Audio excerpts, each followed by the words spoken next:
I'm about to reveal a secret to you, an ingredient that is missing from most of the success formulas out there today, which is why they don't work. Without this magic ingredient, your dreams and goals fall flat, no matter what they are or how long you've had them. But with this magic ingredient, you can accomplish anything and everything you want to. And it's called self-discipline. There are several disciplines that you need to develop if you want to achieve your full potential. So the first discipline of all is the discipline of clear thinking versus fuzzy thinking. You know, sometimes you've heard me ask, what is the highest paid work in America? What's the most important work in any job or any company?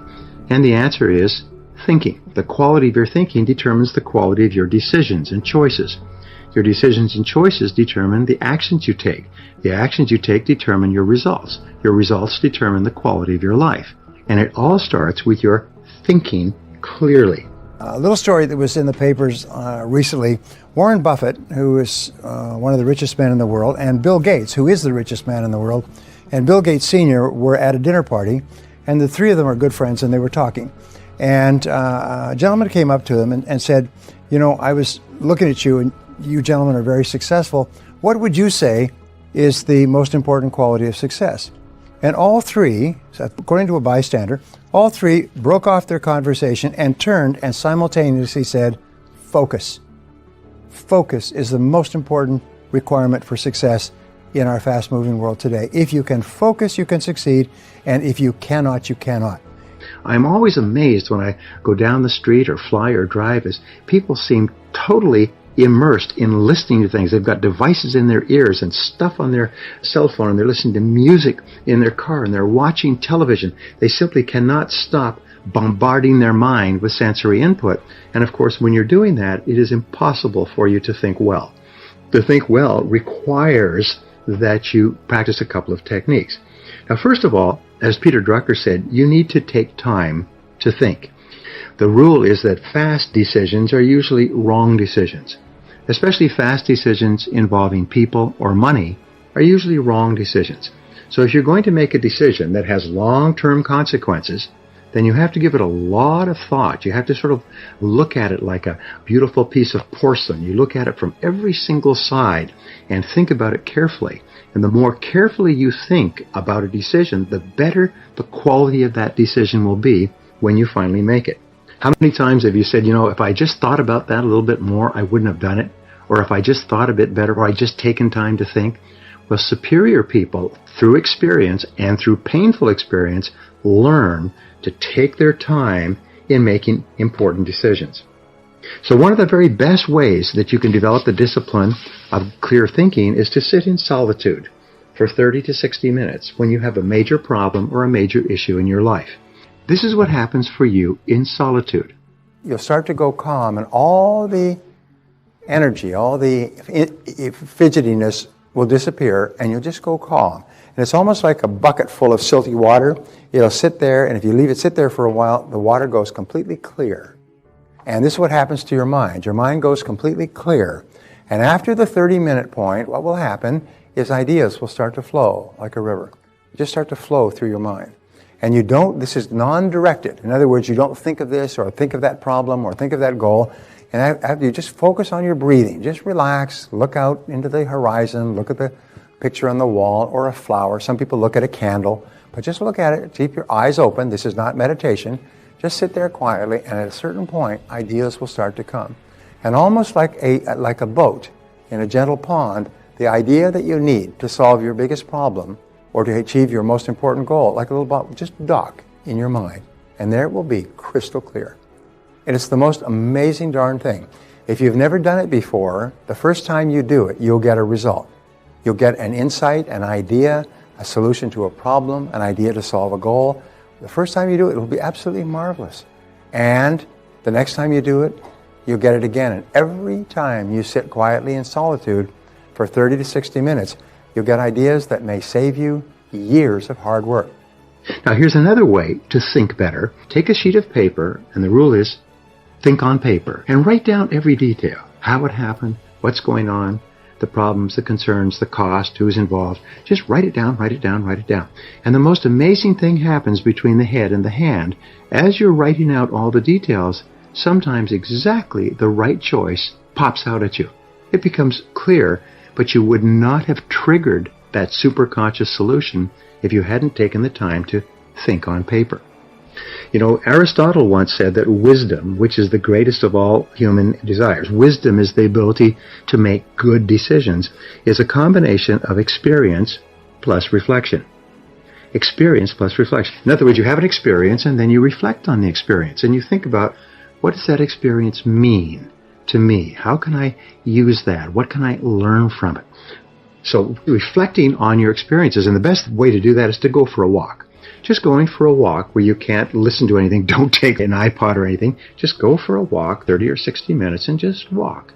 And while you're talking and reflecting upon something that's going on at work or at home, you'll be amazed at the quality of ideas that will come into your mind. A good way to think better is to ask, especially if you're frustrated or having difficulties, to ask, what are my assumptions? What am I assuming about this situation that may not be correct? What if my basic assumptions about this relationship, about this job, about this product or service or this investment? What if my assumptions were wrong? Then what would I do? And here's the key to good thinking. Be open to doing something completely different. Be open to admitting the possibility that you could be wrong and doing something completely different. And what that does is it opens up your mind and your perspective so you can see all kinds of possibilities that you may not have seen before. So clear thinking is the first discipline, and it is the discipline practiced by the most successful, happiest, and wealthiest people in our society. Now, the second major discipline is the discipline of daily goal setting. Write out your goals. All goals have to be in writing, by the way. If you don't have your goals in writing, then they're not really goals at all. They're merely wishes. And as they say, a wish is merely a goal without any energy behind it. Have your goals in writing. Write them out very specifically and clearly, and then do this. Every single morning, rewrite your major goals in the first person singular as though they already existed.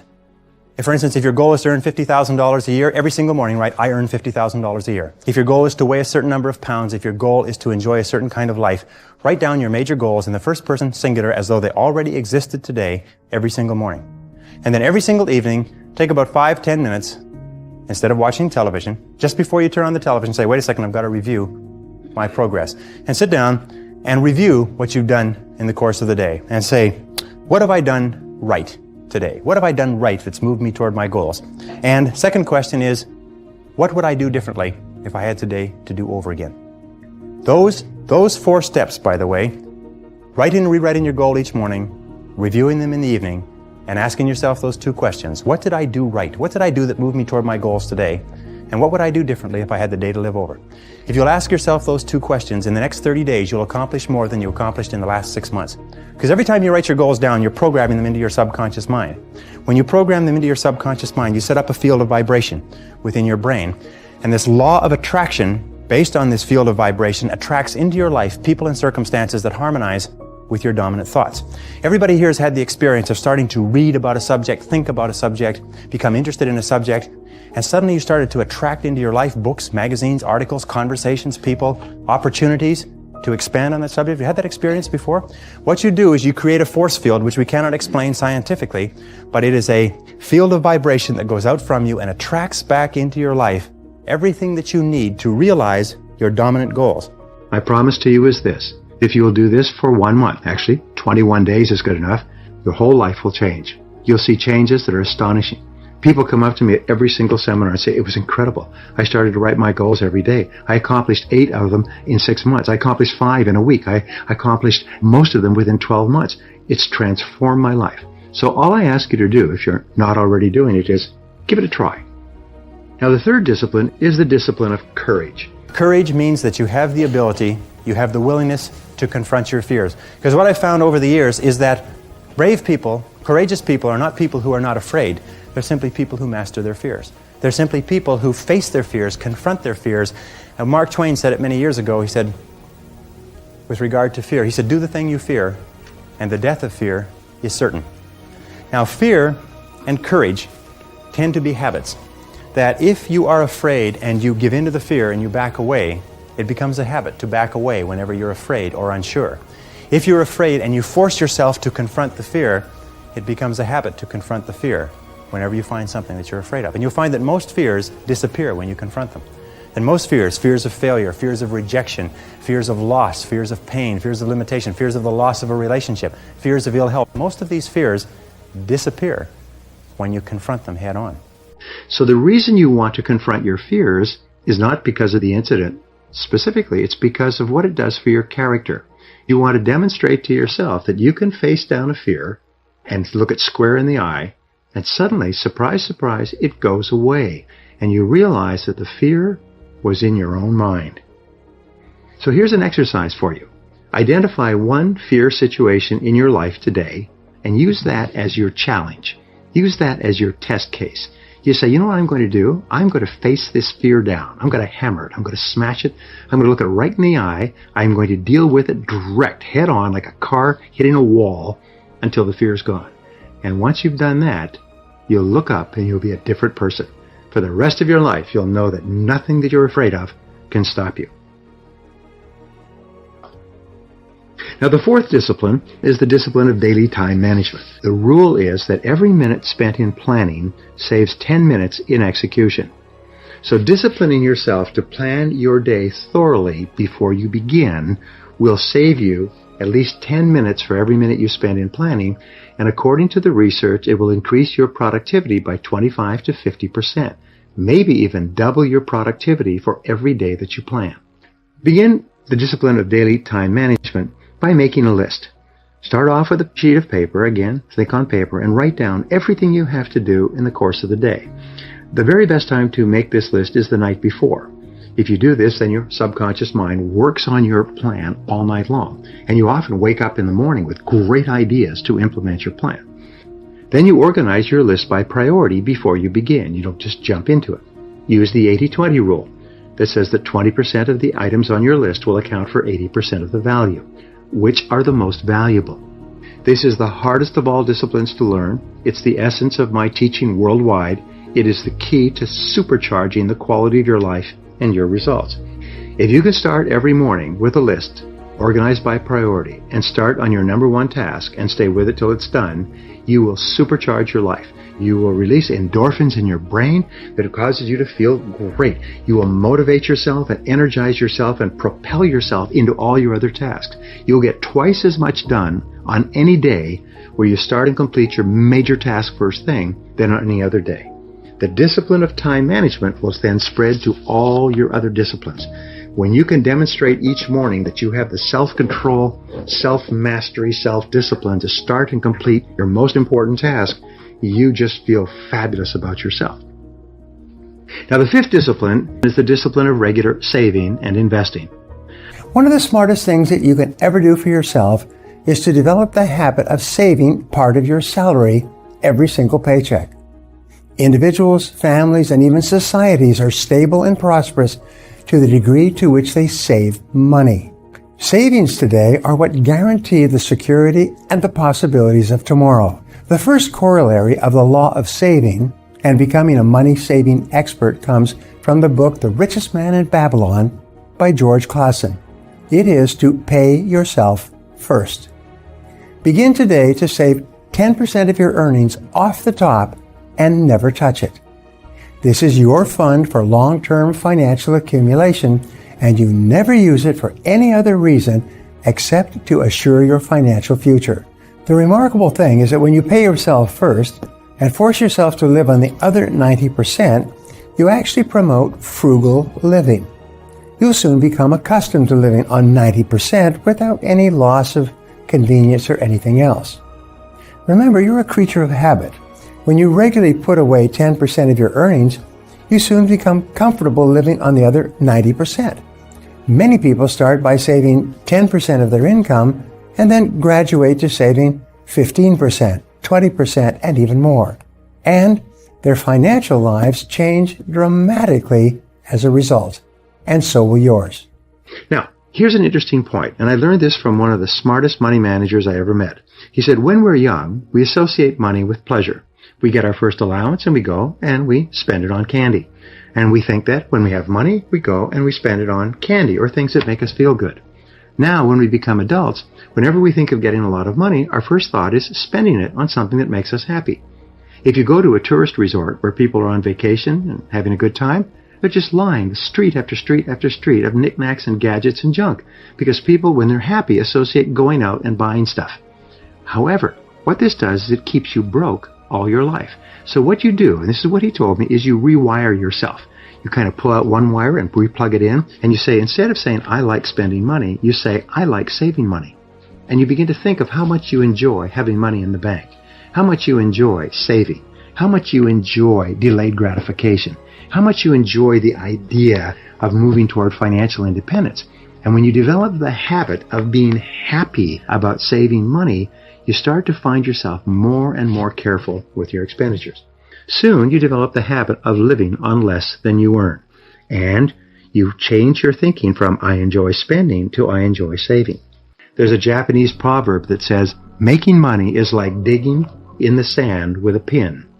Losing money is like pouring water on the sand. It's easy to lose money, but it's hard to make it and keep it, and it's the most important discipline of all.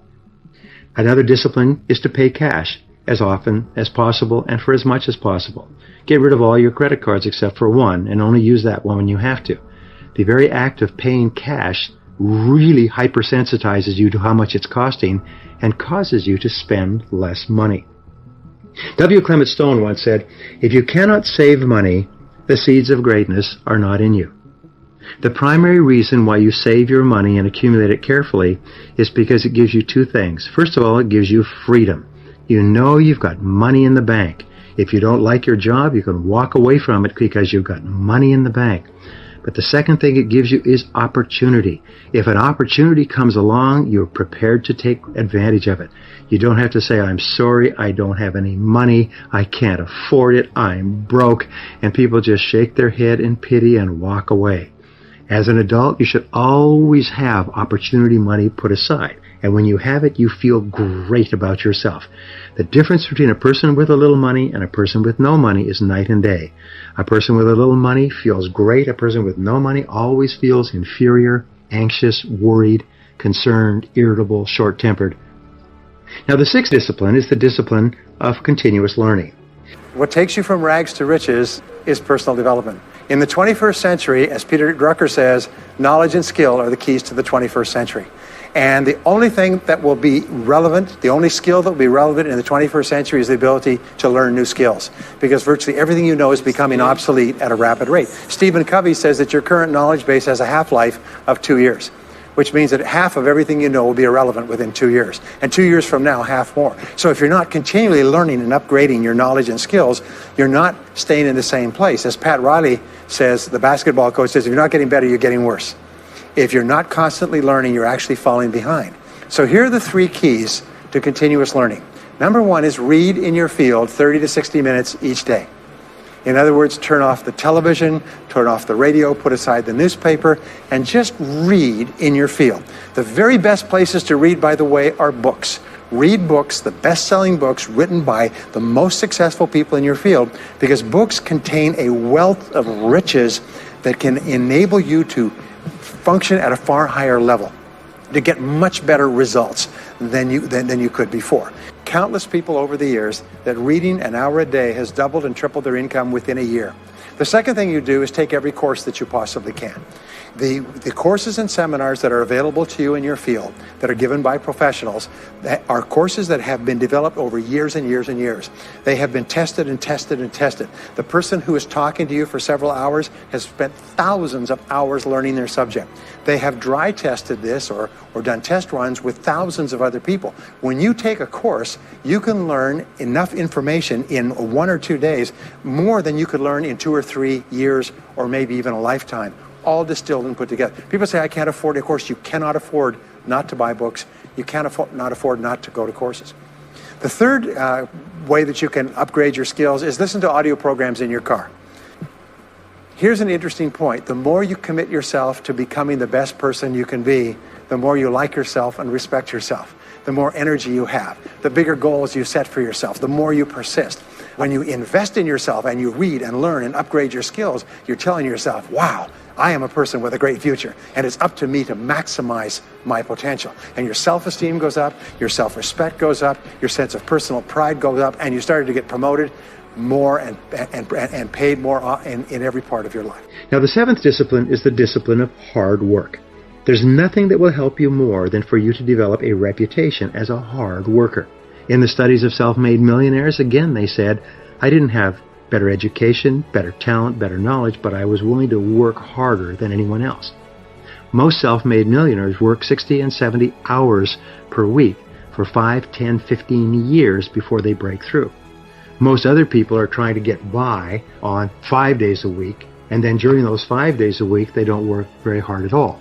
The interesting thing, Thomas Jefferson once said, do you believe in luck? He was asked. He said, yes. He said, I believe in luck. He said, and the harder I work, the more of it I have. So the harder you work, the luckier you get. The harder you work, the more opportunities you have, the more doors open up to you, the more opportunities you see. There's a thing sweeping America today about having fun at work. No, work is not fun time. Work is not the playpen or the sandbox. Work is not school. Work is work. What you do is you go to work and you work all the time. Don't worry about fun. Have your fun later, knowing that you've done a fantastic job and you've gotten a lot done. And finally, work 1 hour later. Be the last one to leave. Be the person who turns off the lights. Interesting, if you look at an entrepreneurial startup, a business that's being run by somebody who's really driving it forward, you'll find that the business owner is usually the first one there, works through the whole day, usually the last one to leave. Business owner usually works on Saturday and Sunday. At the end of the day, the business owner's got a beautiful home, house on the hill, beautiful cars, beautiful life, vacations, a boat in the yacht basin, and everybody says, boy, she is sure lucky. No, they're not lucky. They just worked all the time they worked. If you work 3 extra hours, start earlier, work harder, stay later, you'll add 6 hours of productive work to your day. Every hour of uninterrupted work when nobody's there translates into 3 hours of productivity when there's people around interrupting you. So keep asking at work, what is the most valuable use of my time right now? What is the most valuable use of my time right now? And then do only that.